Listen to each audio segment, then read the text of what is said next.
हो गया। दिल नहीं सो सकता sir. Loading on to. He is a very We are hard live, working sir. guy. All Hello, on. programs are the getting the success behind the support of Yes. Correct. Correct. Susil and team. He is excellent actually. He is excellent. Always available. Sir, 24 multiply 7, no Sunday, Yes, हाँ Saturday. कैसे काम करते हैं इतना मैं समझ नहीं पाता हूँ. He is such a dedicated person. How did you get him? How did you get him? Sir, we are live. No, Yeah. he was there since our times. Hello, thank. Good morning. Now, friends, Good we are morning, on live. We everybody. can start. Over to Dr. Neeraj. Dr. Pankaj sir will introduce the session. Dr. Pankaj sir. Hmm. Yeah, good morning, everybody. I'm Dr. Pankaj Garg, President of IIP Delhi. Welcome to the DIP platform of IIP Delhi. This is the e-master class on pediatric cardiology, and this is going to be the third last session. We have been doing a lot of master classes in various pediatric specialties, including pediatric rheumatology this year and cardiology. We already had neonatology and we also had hematology, endocrinology. So this is endless. As is being said, every Sunday morning, 9 o'clock, we have fixed it for IIP Delhi. And me and Dr. Sham and the last times president, secretaries and all have been doing it for last 3 years continuously. So definitely it's a hard work, but that is, we like this and we feel that this is our responsibility to do something for the farewell, for the upgrading or knowledge of all our IIP Delhi friends. So today's session is going to be a special one because we are dealing with rheumatic fever and rheumatic heart disease. And we have none other than Dr. Dinesh Yadav, who is head of department and he has set up great center of pediatric cardiology at RML Hospital. So welcome you, sir, Dr. Dinesh, sir. We've Thank been you. to his center, so we know that how much hard work is required to start these programs. And we also have very senior people with us, Dr. Rani Gera, and we welcome you, ma'am. And we also welcome Dr. Shad. But I will be handing over to Dr. Sham Meena for a few words and then to Dr. Niaz. Go to Dr. Sham for a few words, please. Good morning to all. Thanks, sir. Good morning to all. Very warm welcome on behalf of Indian Academy Pediatric Delhi State to our today's chairperson, Dr. Saad. Dr. Saad is a senior professor and head of the pediatric cardiology MU. And our next chairperson, Dr. Professor Rani Gera, ma'am.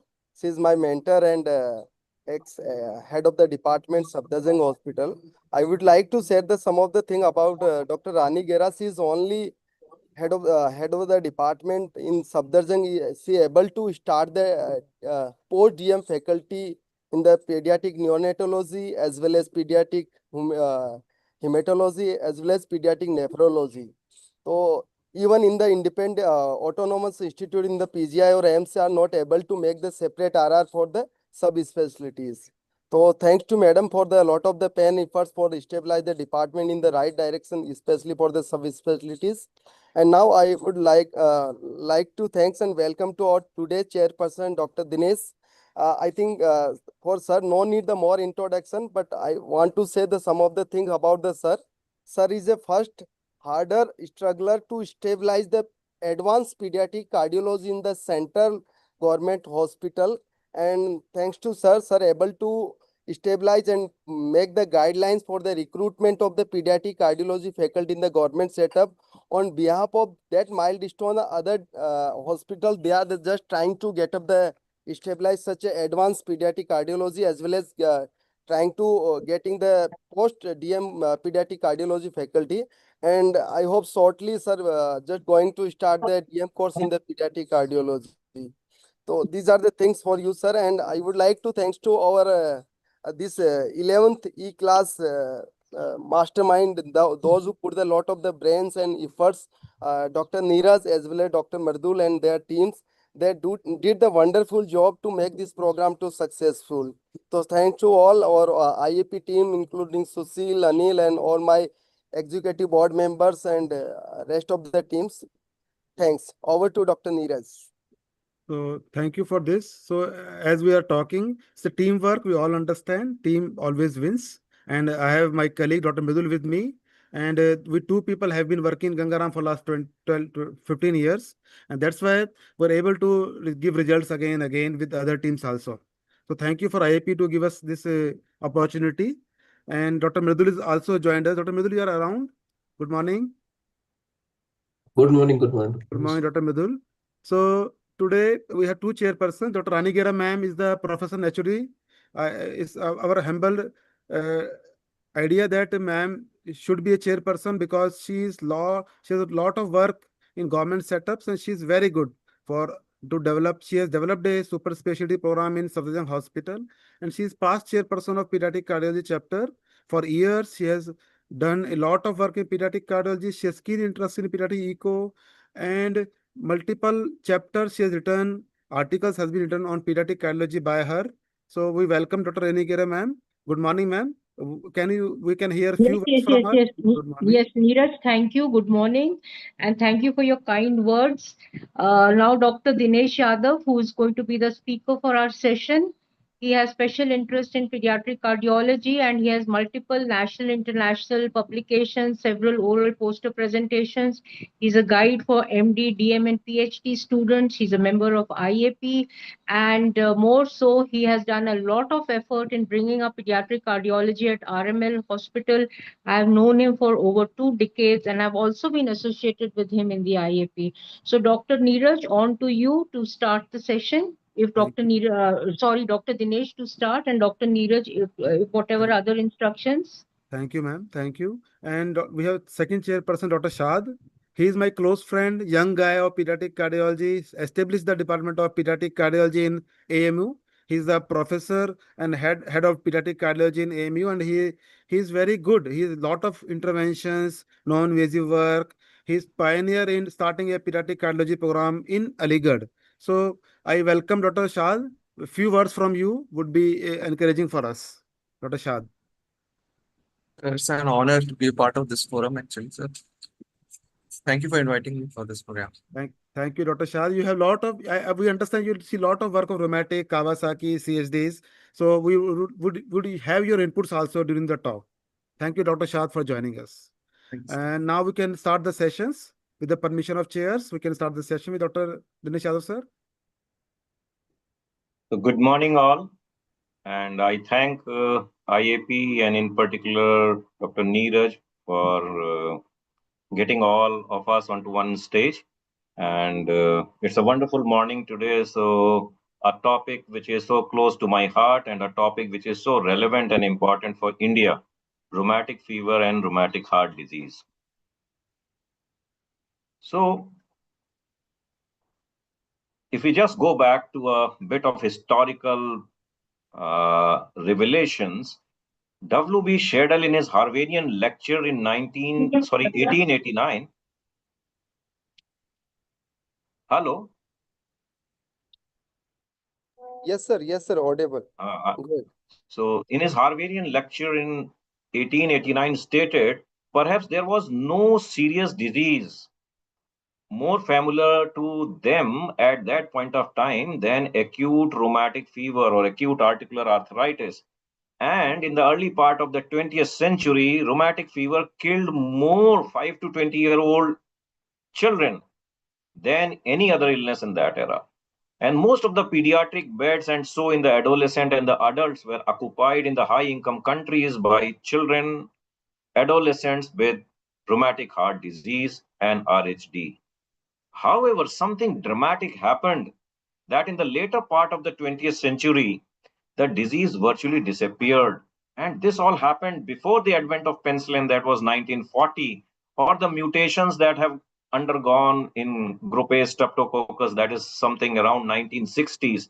So this sudden disappearance of the disease in the later of the half of the 20th century was not because of any disease-oriented intervention, but it was attributed to socio-economic development over the last century. And now the physicians in high-income countries may not have seen any case of rheumatic fever. They just see VHDs or rheumatic heart disease patients.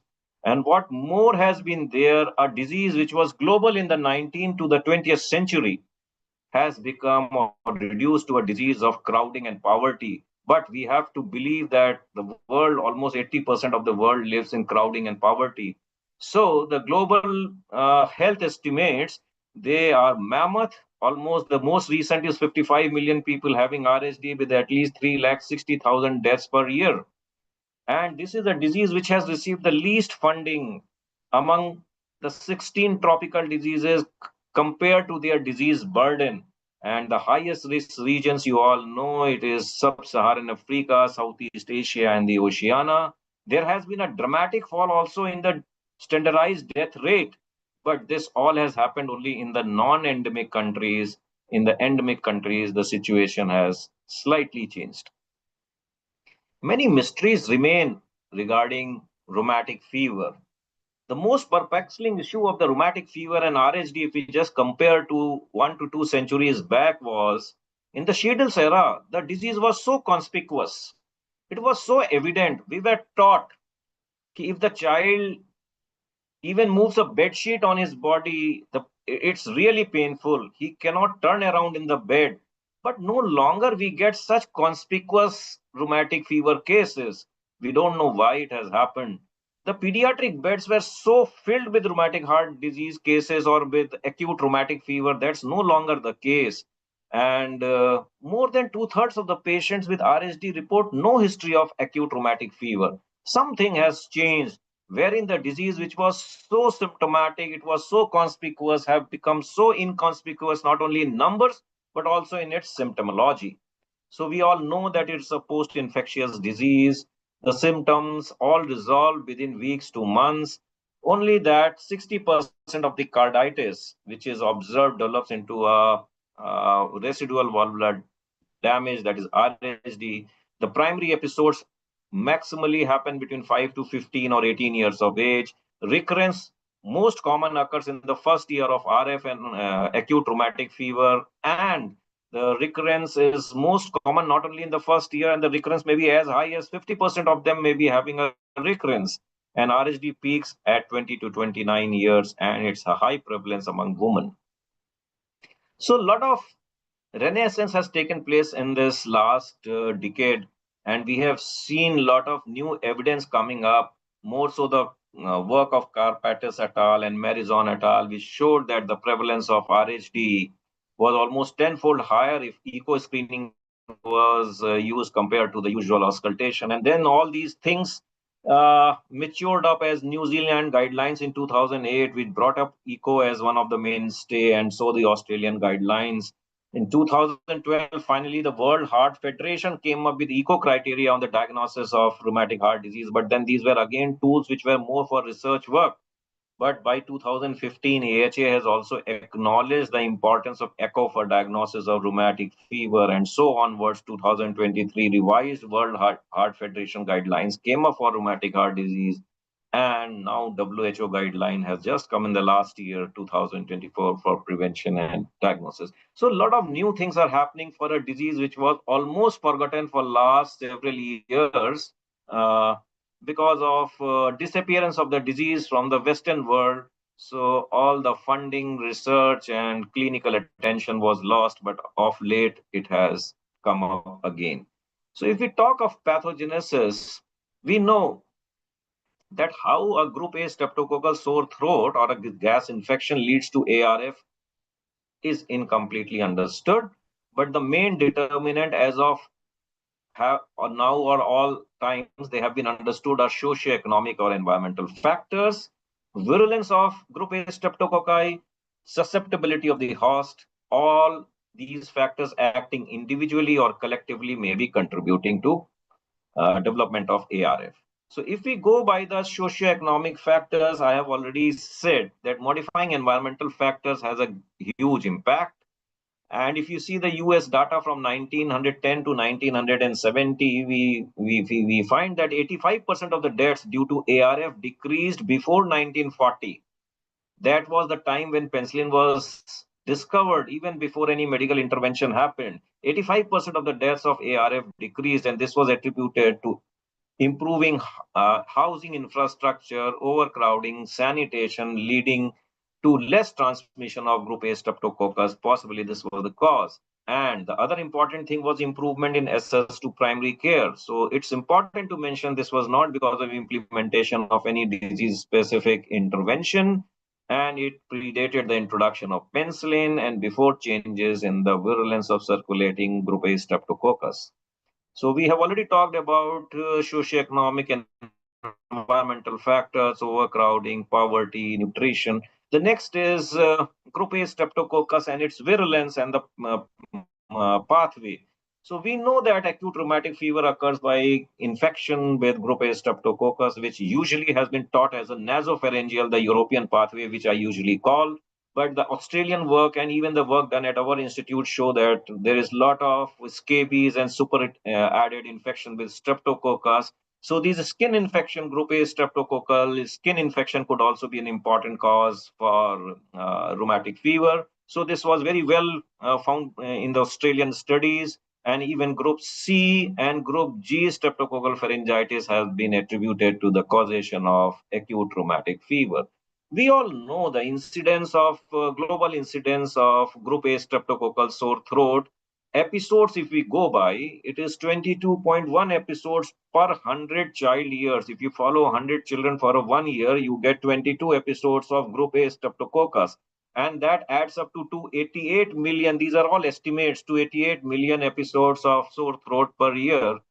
And if we believe that 3 to 6% of these gas infection develop acute rheumatic fever, you can just believe the magnitude of the problem we are standing on too. So other studies about the prevalence in an OPD setting says in under 18 years of children, 37% of the pharyngitis is group A streptococcus, and below 5 years, it is 24% of the pharyngitis, which may be group A streptococcus. And we know that the pharyngitis is uncommon beyond 40 years of age, and so your all prophylactic program, secondary prophylaxis program, they target up till 40 years of age, after which the pharyngitis is uncommon. And also there could be some differentiation between viral and bacterial pharyngitis, more so the group A streptococcus infection, which leads to sore throat, throat pain and fever, whereas viral pharyngitis is actually rhinorrhea and cough. But these things are quite difficult to differentiate. Going about with the group A streptococcus and the virulence factors, which has been so often taught, is the M protein, which is a highly variable surface protein. It is encoded by the M gene, EMM gene, essential for gas virulence and provides antiphagocytic functions. But we have been doing serotyping using M protein, and 950 serotypes have been attributed and have been discovered. But as of now, people indulge into more recent techniques, that is EM typing. And this is based on nucleotide sequencing of the hypervariable 50 end of the M gene. And there was a concept of a rheumatogenic strains of streptococcus. So there were certain like nephrogenic strains, there were rheumatogenic strains, because certain M types were strongly implicated in repetitive outbreaks of acute rheumatic fever in the US in 1980s to 1990s. But no rheumatogenic factor was found. No association of rheumatogenic EM types with ARF have been discovered as of late. So these two concepts are no longer there. However, in endemic settings, if we compare from high-income countries which are non-endemic settings, we find that the strain diversity is too much in these endemic settings, and possibly ARF load is there on account. One of the reasons could be this strain diversity, and ARF now is being traditionally seen with other strains than what traditionally was reported from. And so also treating all children with sore throat obviously reduces incidence of acute rheumatic fever in moderate and high risk populations, but such a lot of antibiotic usage and its side effects, the harm outweighs the benefits. If we look at our Indian scenario, the Jai Vigyan Mission project, which was done somewhere in 2000, it shows that our sore throat cases across from Jammu to Vellore, the prevalence was 0.1% to 11.3%, and so was the carriage.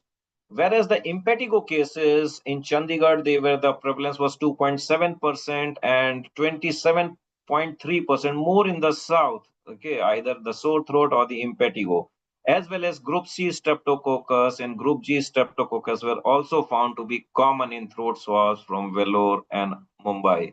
So what was more important to comment on this Jai Vigyan Mission Mode project on the control of rheumatic fever was that our M types within the country, they varied a lot between the southern region and the northern region, and between the Western countries or the European data or the American data we have to the data which we have in India. So as we were talking about the determinants of rheumatic fever, so if we go by the group A Streptococcus, our group A Streptococcus M types are different, and within India also, from the geographical regions, they are different. So we don't have one organism causing it, or say one organism and its M types. These are different M types within different geographical regions, and therefore the prevalence of or the incidence of rheumatic fever may not be the same in all the geographical areas in different countries and in different continents. So this was the most important message, and we Indians have a different set of M types. So the next important determinant is the host itself, and this determinant work has been done on the HLA haplotypes. And we know that the Streptococcus has got a human myosin cross-reactive epitopes, and this binds with the alpha and beta dimers of the risk haplotypes. And we know that these risk haplotypes are present on our cells, body cells, our immune cells. And these HLA class alleles are involved in the recognition of these processed protein antigens, and they are responsible for presentation of these protein antigens to the T cells. And then now in the subsequent slides, I will just show how these T cells then eventually culminate into damage to the walls. Okay. So the most important thing is that the host susceptibility on account of HLA is there, and that also varies because throughout the world you don't have the same subset of HLA in different countries and even in different geographical regions. So the study in Australia found out that there were HLA DQ1 and DQB1 alpha beta dimers that made a person more susceptible to rheumatic fever.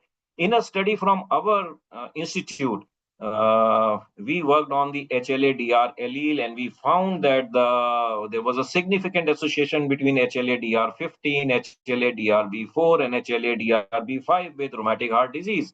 And also an association with RHD with HLA-DQB102 was observed. So most important thing that as far as genetic susceptibility is concerned, to rheumatic fever, that also varies in different parts of the world and in the same country, because there are also one study from the south which shows a different result from what was obtained at our place.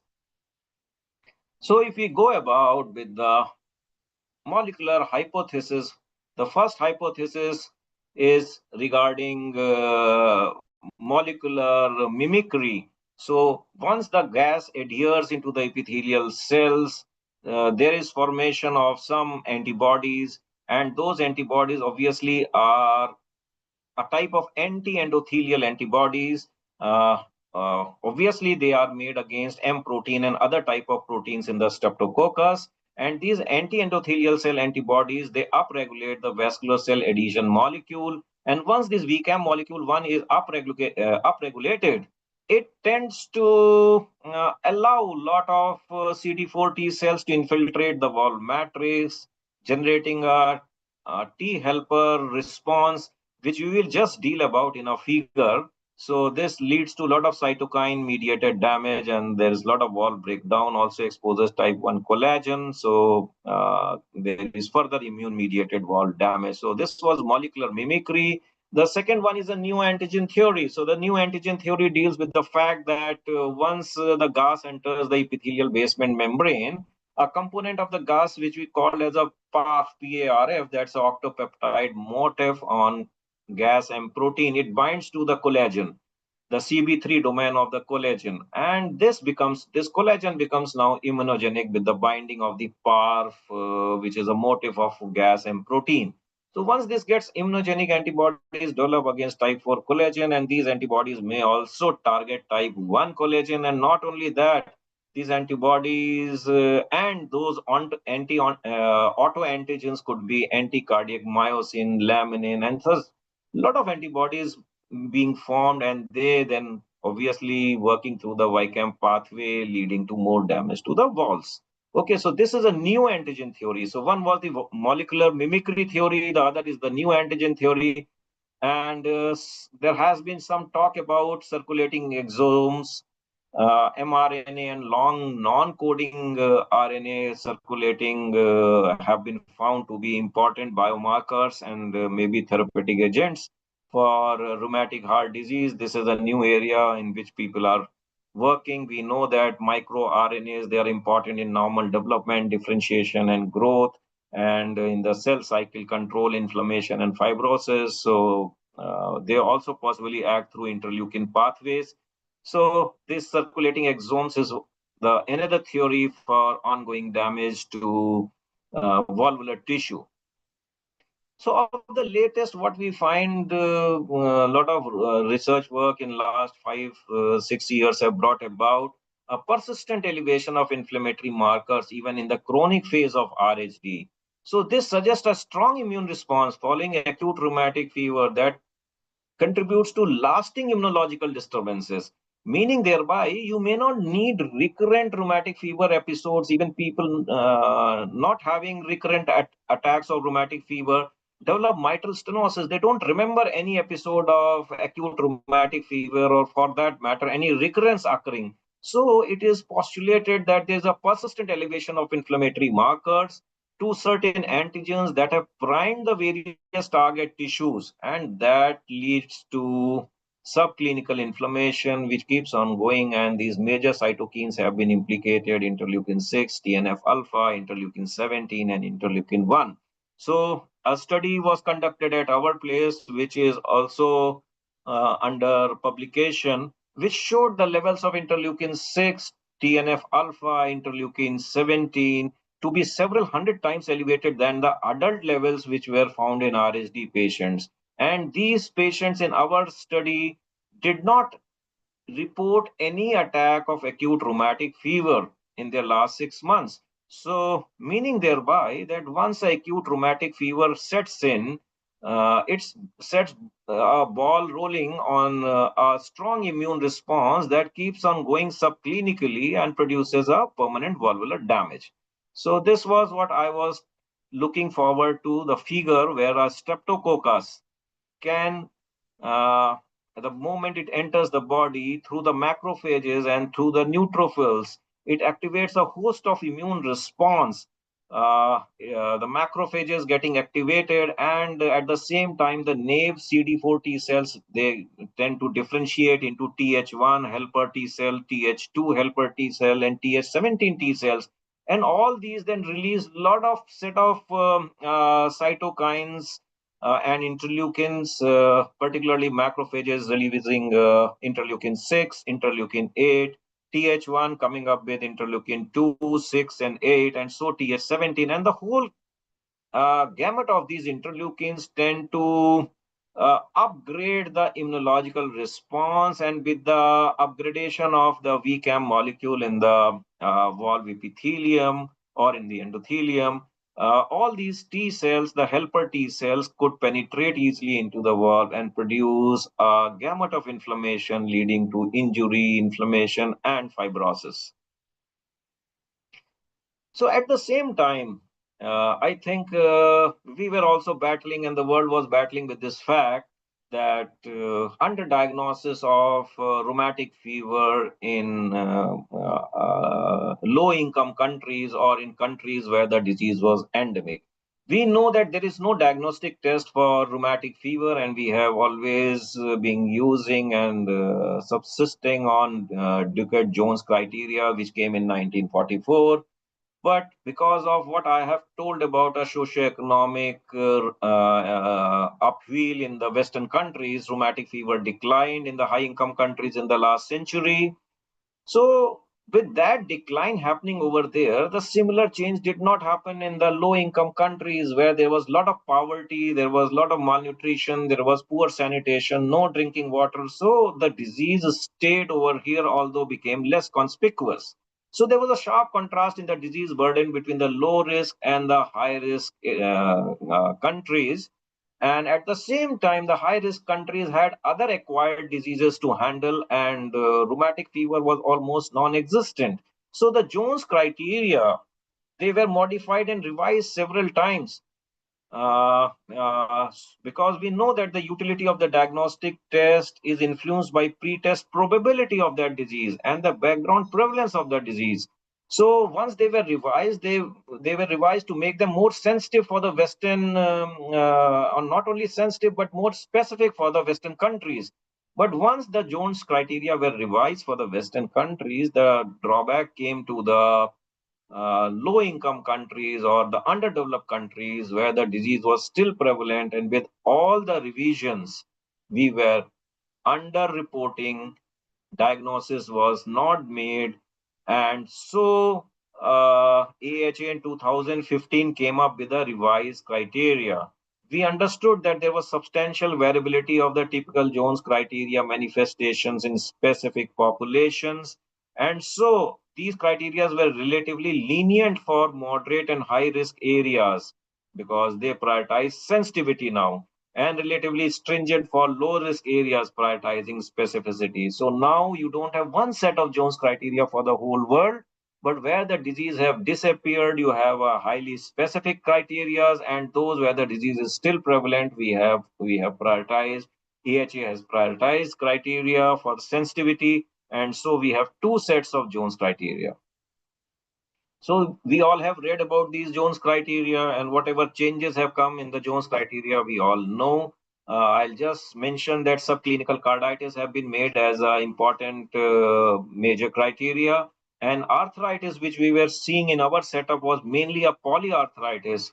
So rather than a polyarthralgia rather than a polyarthritis. So polyarthralgia got its place. We also had 6 to some 10-20% of monoarthritis.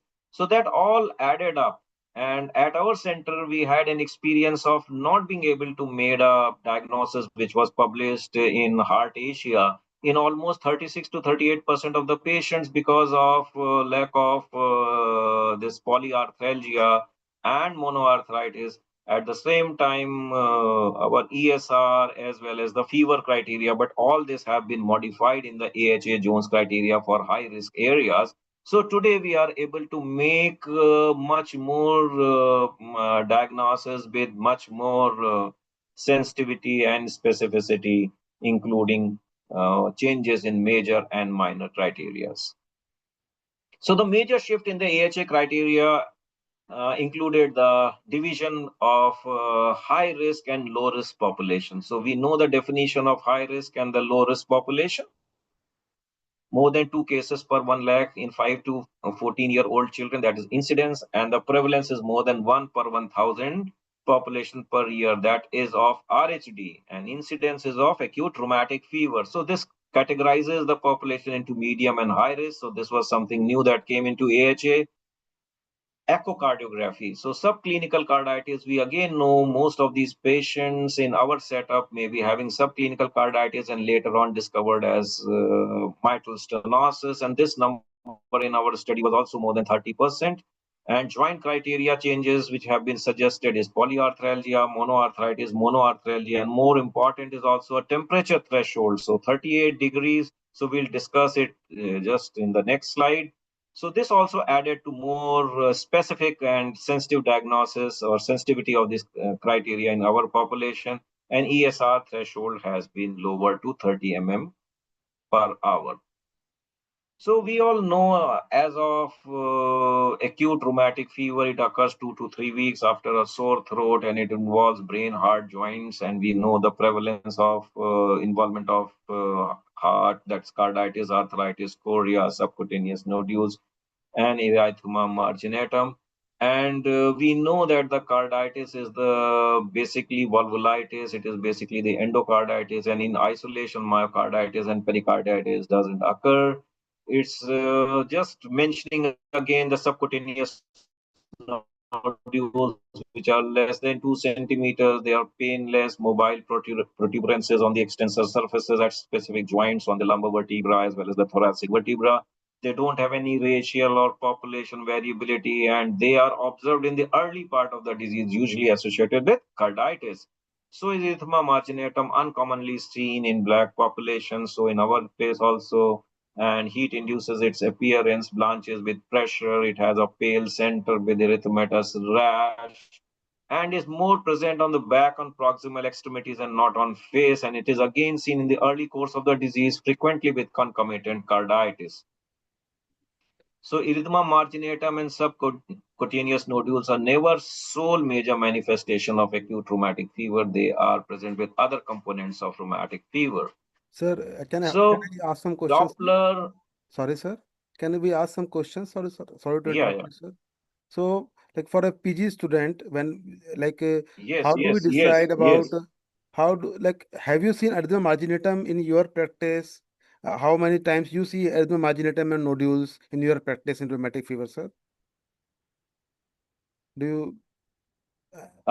We have seen subcutaneous nodules, but erythema marginatum is something which is very elusive. It is said to be certain from 2% to 5-6% of the cases, but it's very difficult. Uh, Dr. Neeraj, I have seen one child, and that I have reported in annals, which was actually the Shidell's rheumatic fever, which was a child which has been worked up in our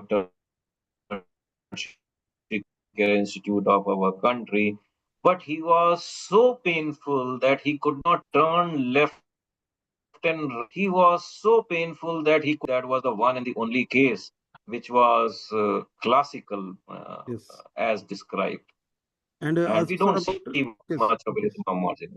okay, sir. And either like about sore throat also, like in the OPD practice, how do you decide that this patient should go for a workup for the rheumatic fever based on sore throat? Like, do you send samples for culture in all patients where you suspect sore throat? How do you suspect sore throat, which is streptococcal? How do you suspect that in the practice clinically? Yes, yes. See, as I have told you, the differentiation, there are certain guidelines also existing, but WHO 2024 has not ascribed or recommended any of those. So basically, broadly, with viral illnesses, there is a lot of rhinorrhea and there's cough, Yes. but not much of throat pain, difficulty in swallowing, and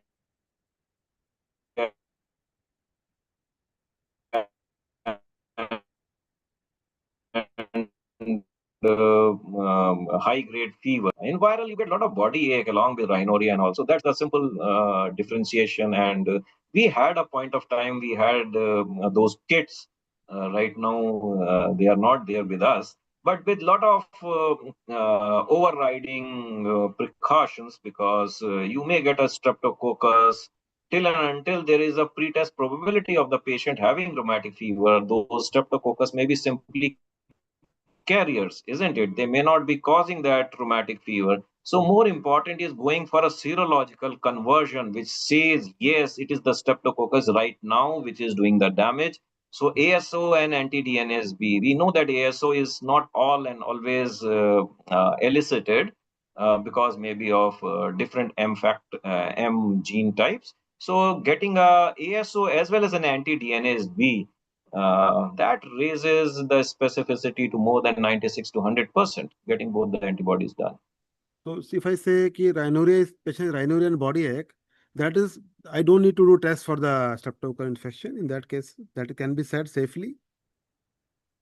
Yeah, yeah, but obviously you have to see the pre-test probability, Yes. isn't it? Right. But more of rhinorrhea and body ache will go for viral and you don't need to work it up. Yes. Thank you, sir. Thank you. So we were talking about the major criteria. So I have detailed about subcutaneous nodule and erythema marginatum, and per se the carditis, which was discovered only on auscultation earlier. So more,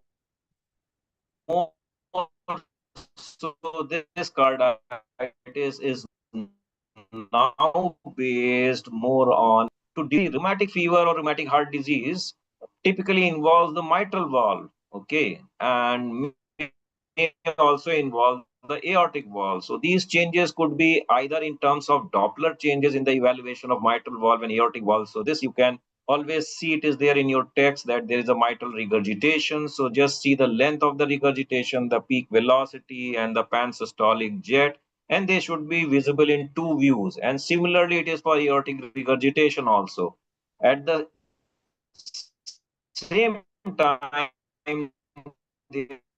there may be certain morphological criteria. They were all in AHA 2020 from AHA 2000 brought about those morphological changes. Foot inflammation, the valve will be dilated. So there's an annular dilatation. There can be chordal elongation. There can be chordal rupture.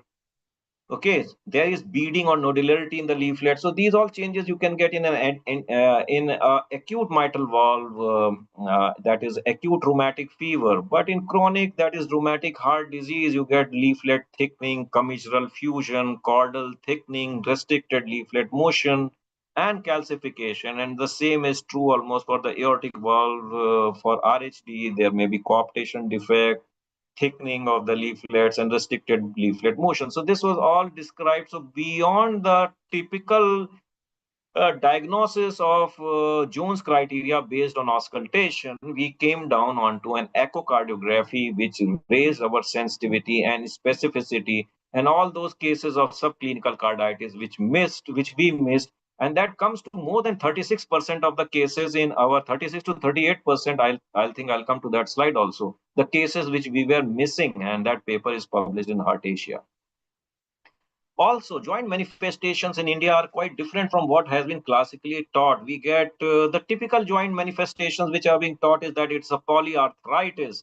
Okay, it involves the large joints, and it is migratory, and it responds to NSAIDs, typically responds. But the type of arthritis which I was more often seeing in our setup was additive arthritis rather than polyarthritis. It was more of polyarthralgia than of polyarthritis. Okay. And a small number of cases we had which involved the spinal, the axial joints, or the small joints of the hands and feet. So our arthritis was less of migratory and polyarthritis.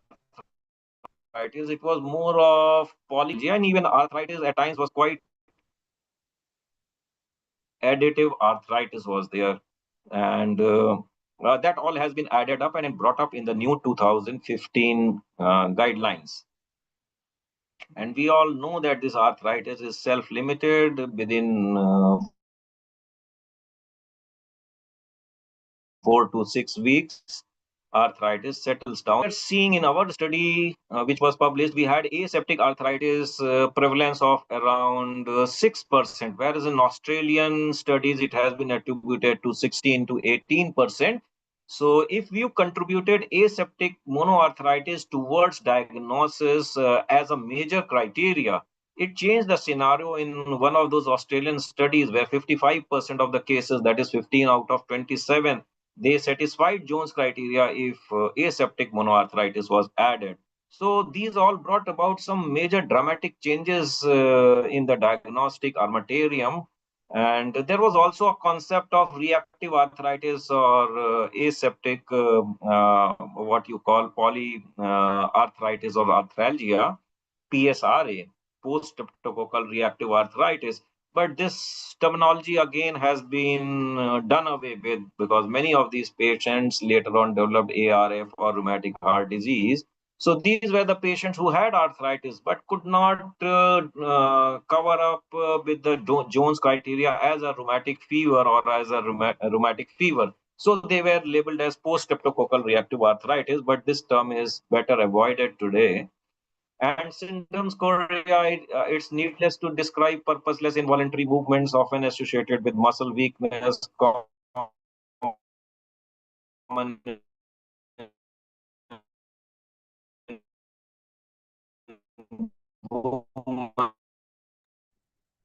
and it is a late manifestation which is important about acute rheumatic fever. So or one major and two minor criteria. But the diagnosis cannot be recent history of recent streptococcal infection or recent sore throat or a documented streptococcus in the throat, ASO, anti-DNase B titers. So if the recent history of recent streptococcal infection or evidence of recent streptococcal infection is not there, even in the presence of major or minor criteria, you cannot diagnose that child as acute rheumatic fever. So these are known as the essential criteria, that is the evidence of a recent streptococcal infection. But this evidence of recent streptococcal infection is not required in syndrome chorea, because syndrome chorea is a late manifestation of rheumatic fever, by that time the streptococcus may have disappeared from the throat, the ASO anti-DNASB titers may have come to normal. So in two situations, you don't use essential criteria, which will come again later on. So minor manifestation, we talked about fever. So if fever more than 39 degrees centigrade was used in an Australian study, only 25% of the cases met the minor criteria. Whereas if fever more than 38 degrees was used, 75% of the cases met ARF criteria.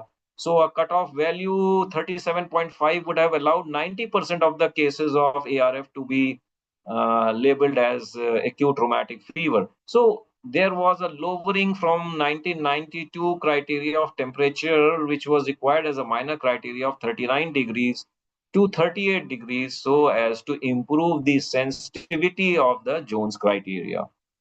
And a history of antipyretic use should always be taken, because that may be modifying the presentation of the disease. So evidence of preceding gas infection, which I have talked about, is ASO titer or an anti-DNASB titer. Not a single titer, but a rising titer is more welcome. A positive throat culture for gas, that is group A streptococcus, or a rapid point of care test, which are available nowadays. In the pre-test probability of rheumatic fever, you can use these point of care tests, wherein within minutes you can know that a patient has a sore throat, which is group A streptococcus. So exception to evidence of preceding gas infection towards making a diagnosis of rheumatic fever are chorea and the chronic indolent rheumatic carditis. So chronic indolent rheumatic carditis again occurs in high endemic areas where there has been a subclinical carditis. So it never came to the notice of the patients or to the treatment people, but later on became mitral stenosis or mitral regurgitation. So these subclinical carditis patients which you have later on developing into rheumatic heart disease, these patients will also not give evidence of preceding gas infection. And chorea cases will also not give evidence of preceding gas infection. So these are the two exceptions of evidence of preceding gas, or the essential criteria, as you call, towards diagnosis of acute rheumatic fever using Jones criteria. Now the question of Dinesh sir. recurrence. I told that Sir, Yeah. my humble request to kindly bind up within the 5 to 7 minutes, because we have the limited time and need the time for the discussion. Okay. So recurrence, we know recurrence is very common after the first episode. Okay, and more so 50% of the patients may have recurrence. So how to diagnose recurrence? So in the AHA 2015, again, two major or one major or two minor, but most commonly what we get is three minor manifestations. Okay, and that too with the evidence of a recent streptococcal infection, which could be either a history or the investigative workup. So that's regarding the recurrence.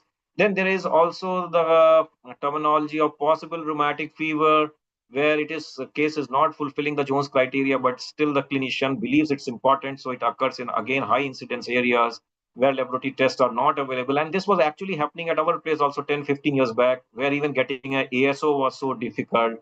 So these were all labeled as possible rheumatic fever cases, and their documentation of clinical features was not there. And we started penciling only on our suspicion and the clinical presentation.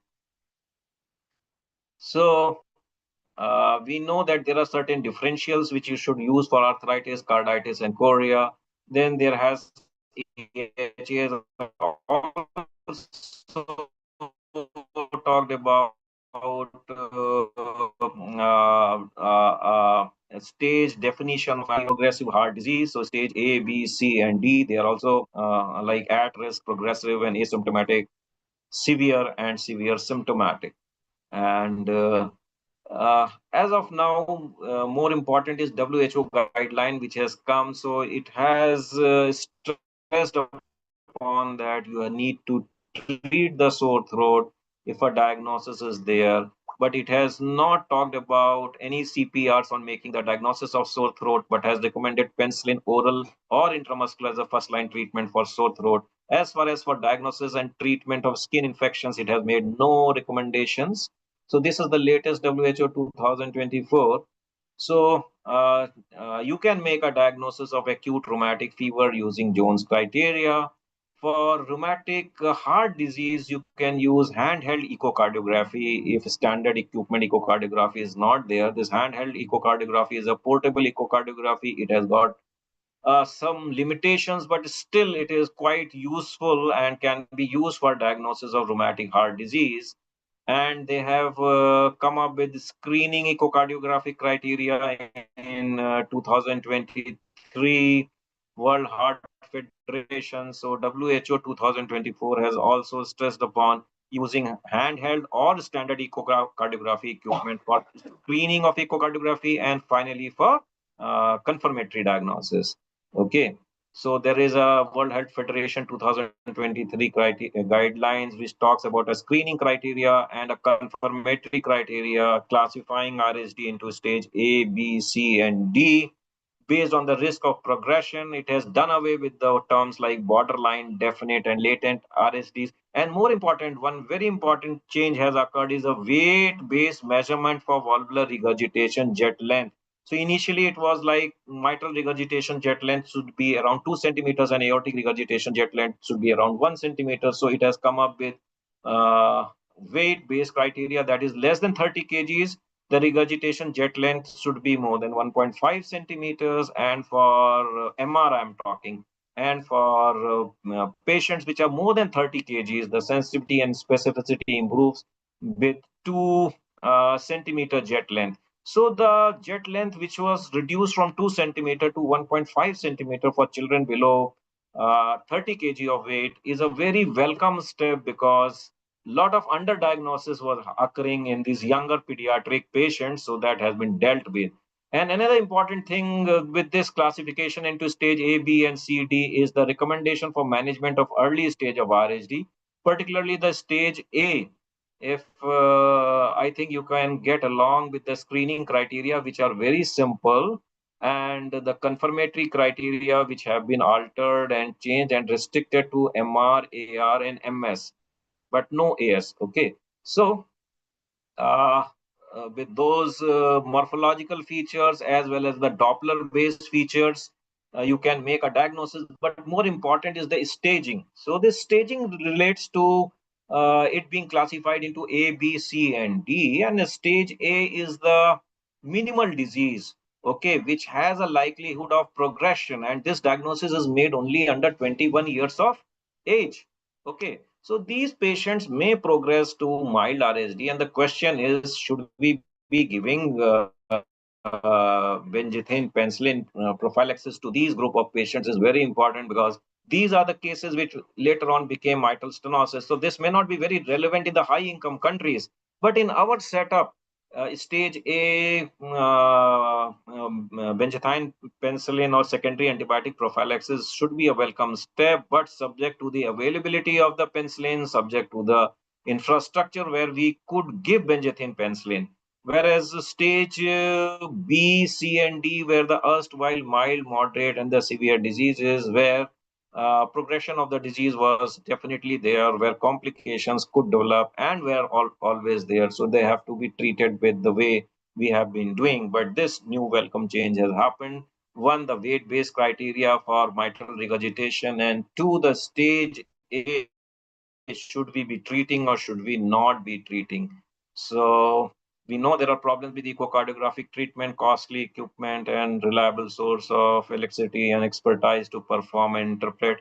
So the World Heart Federation has also come up with a secondary type of people who will do the screening. So you cannot have doctors and pediatric cardiologists everywhere. So nurses, another group of people have been trained for screening, and the sensitivity as specificity as well as the inter-observer variability has been found to be very good with these type of people being trained. and medical management. Again, secondary prophylaxis, if I can get another 2 minutes, it's very important. We know this is the strategy to prevent recurrent group A streptococcal infections, and we know recurrence rates are very high. It happens in the first year. And secondary antibiotic prophylaxis can produce a relative risk reduction of 55% of developing ARF. So it's so important. And prevention of recurrence is associated with lesser valvular damage and progression to RSD and mortality. We know BPG is the first line of drug doses. We know, and a small number of people do still get recurrence despite having acceptable compliance. And at our center also, and several other studies, we have shown, this is also under publication, that giving injectable BPG does not maintain MIC level of penicillin in all the 21 days which we are using over here. The levels to the MIC are hardly maintained to 10 to 11 days. And secondary, more important, we have also learned during our this journey of rheumatic heart disease that secondary prophylaxis is beneficial even without full adherence. Patient compliance is Dr. low. Dinesh, just a polite reminder that we are just 4 minutes before winding up. Okay, so guidelines target 80% adherence, but benefits start at 40%, and that's it. We don't have much of evidence guideline. Whatever we are doing are from history. We need to have longer lasting report injections, improving SS in remote areas. We are doing a thesis on using maybe lignocaine or xylocaine for injections. So a lot of things which can do so as to improve the acceptability and of secondary prophylaxis.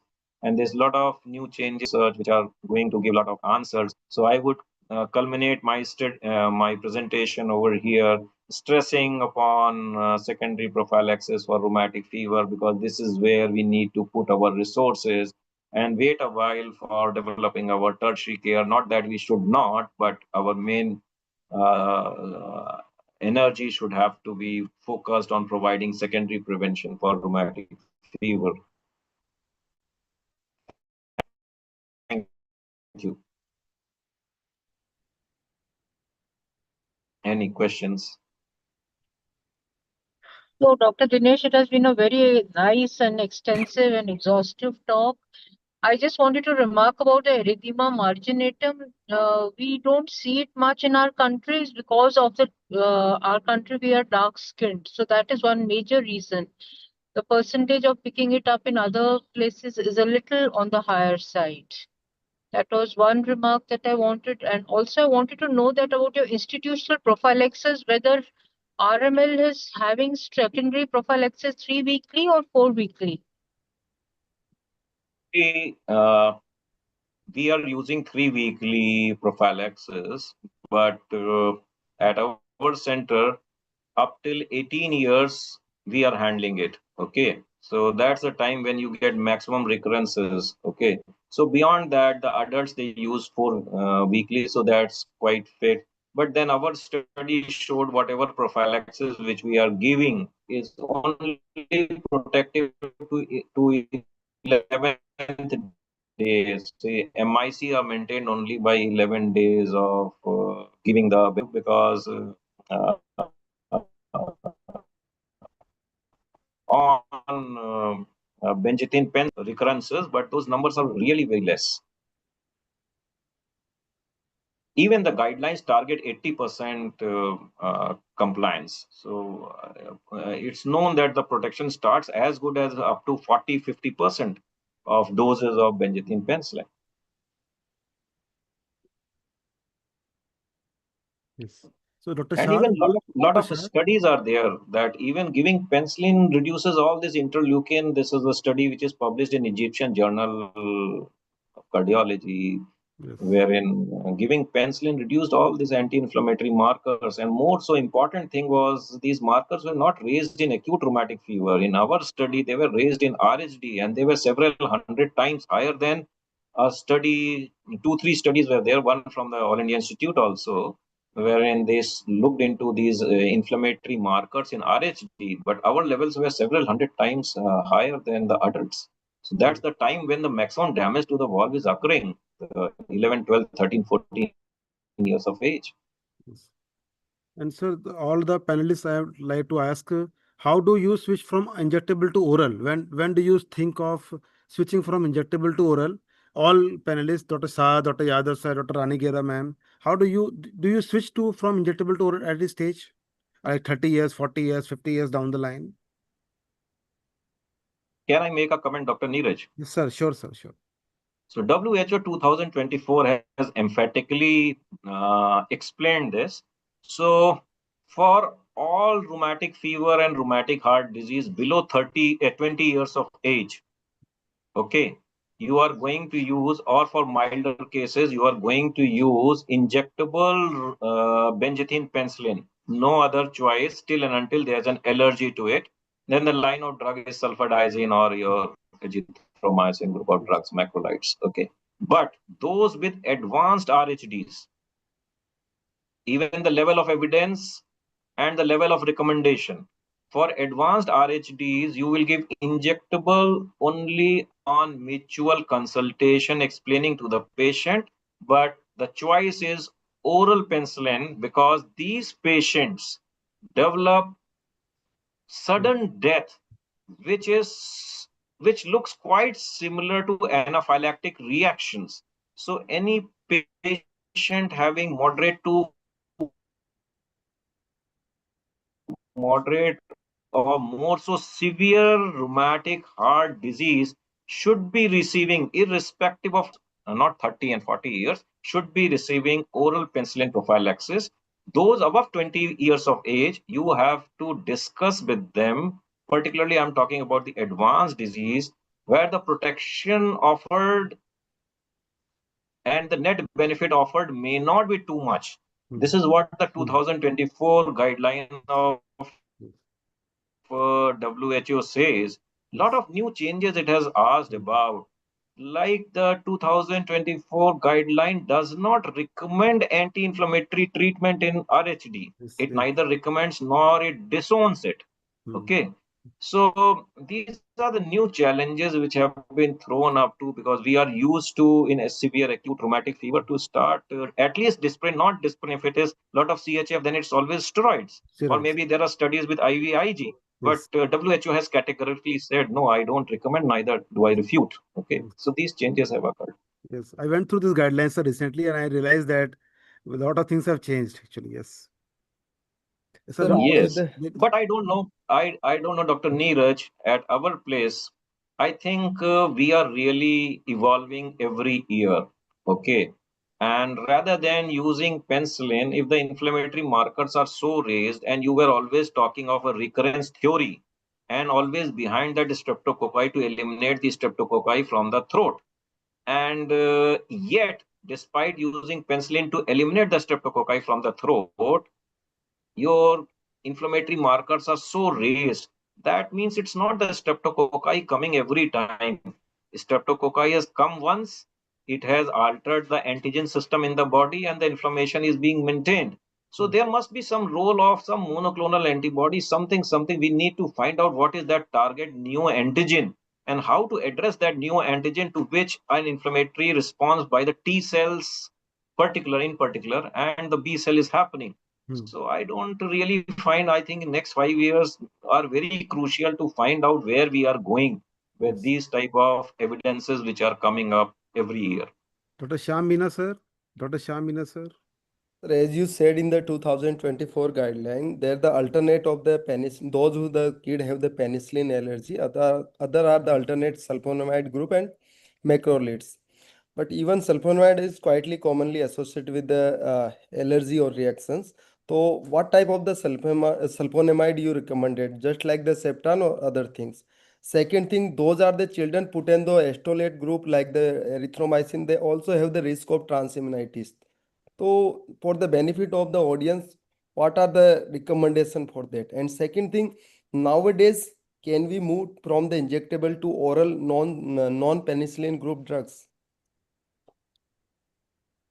So I think beyond this, people are really working on reducing pain, increasing compliance by reducing pain. So there are several interesting studies which has happened in the last 5 years using vibration devices, using ice, using pressure, using lignocaine, and even WHO 2024 has said you mix 1% and 2% xylocaine and produces peaks but doesn't produce a protective trough. That was the major disadvantage of using an oral drug. Oral drug is to be only used when the injectable penicillin cannot be given. More so, one thing. Two, if it is a very severe valvular disease, only in these two cases you are going to use if there's an allergic reaction or there is a severe valvular disease. As per WHO 2024, you will use oral. Okay. Otherwise, you have to use injectable. And if you are using injectable, all the research should go on how to produce. Like you have got contraceptives which are delay release. So you need to produce a penicillin which you inject once and it acts for a 6 months or a year. That may be the answers to come. But more so, I believe beyond penicillin. ठीक It है has to go beyond penicillin. Okay. Okay. Yes. There are two questions, Dr. Minasa. There are two questions in the chat box. One first question is, which vaccine is best for prevention nowadays for rheumatic heart disease? All the chairpersons can Okay, answer this. so All the chairpersons can be, which vaccine is best for prevention nowadays for rheumatic heart disease? And second question is incidence of anaphylaxis after benzathine penicillin. There are two questions in the chat box. so I think I can attempt to answer them, and the other people can add on if they Yes. have any Sure, information on sure. it. So as far as vaccine are concerned, there are two vaccines which are currently undergoing trials. One is the 30-mer vaccine. I think this is visible on the screen. Yes. It is yes. composed of 30 pharyngitis associated type specific antigens from Streptococcus pyogenes. And the effectiveness of vaccine is dependent on the M type, and you know that the M type varies, so you need to continuously monitor your M types and if this vaccine at all is to be used. And the second is the novel acetylated peptide protein conjugated vaccine. So this is safe and immunogenic and delivered intramuscularly to healthy adults, and no serious adverse effects have been reported over 12 months. And changes in the formulation of the vaccine candidate will be required to enhance immunogenicity and assessing the number of doses. So this all is still not in the market. Okay. So this was question number one, that what vaccine. There was another question. Incidence of anaphylaxis after benzathine penicillin. I think it is 2 to 3 cases per 10,000 doses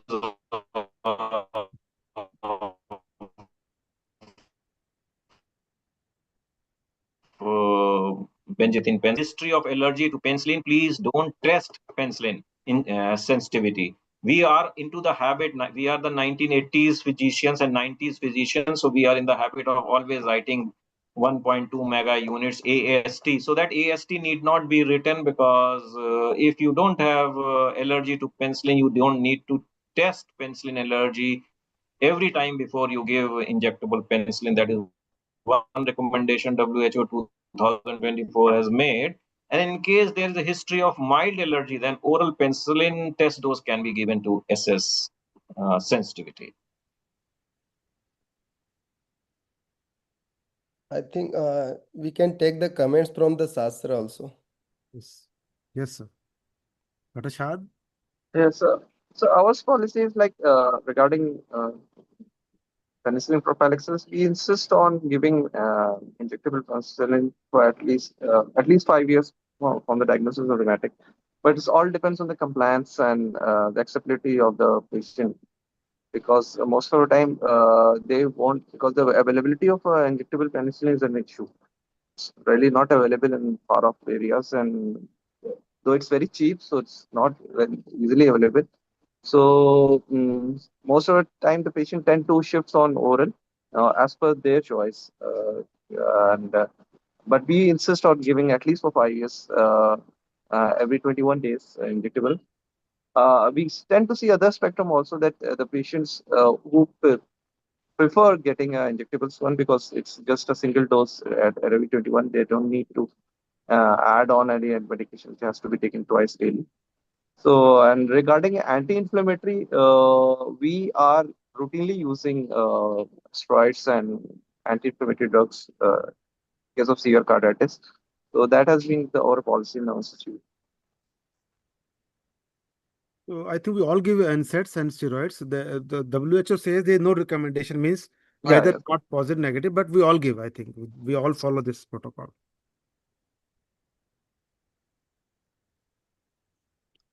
ठीक है, sir. We can conclude just. Okay, thank you, Dr. Neeraj. Thank you, Dr. Dinesh. Dr. Pankaj, sir. Dr. Thank Pankaj you. is around for the concluding remarks. Dr. Pankaj, sir. Okay, then we thank you for all to attend this meeting. Dr. Anigira ma'am, Dr. Shah sir, Dr. Dinesh Yadav sir. And we hope to meet you again and have your words of wisdom. Thank you all. We can conclude the meeting. Dr. Meena sir. Just I want to just remind, or I request to all faculty and delegates at Indian Academy of Pediatric Delhi State going to organize the big conference on 31st August in Lee Meridian. So kindly participate, register and join our big conference and make it success. Thank you, boss. Thank you. Okay. Thank you. Thank you, sir. Okay, see you next Sunday. Thank you, sir. Bye-bye, sir. Bye-bye. Bye. Thanks to you all. Thank you all. Thank you very Okay. much. Right.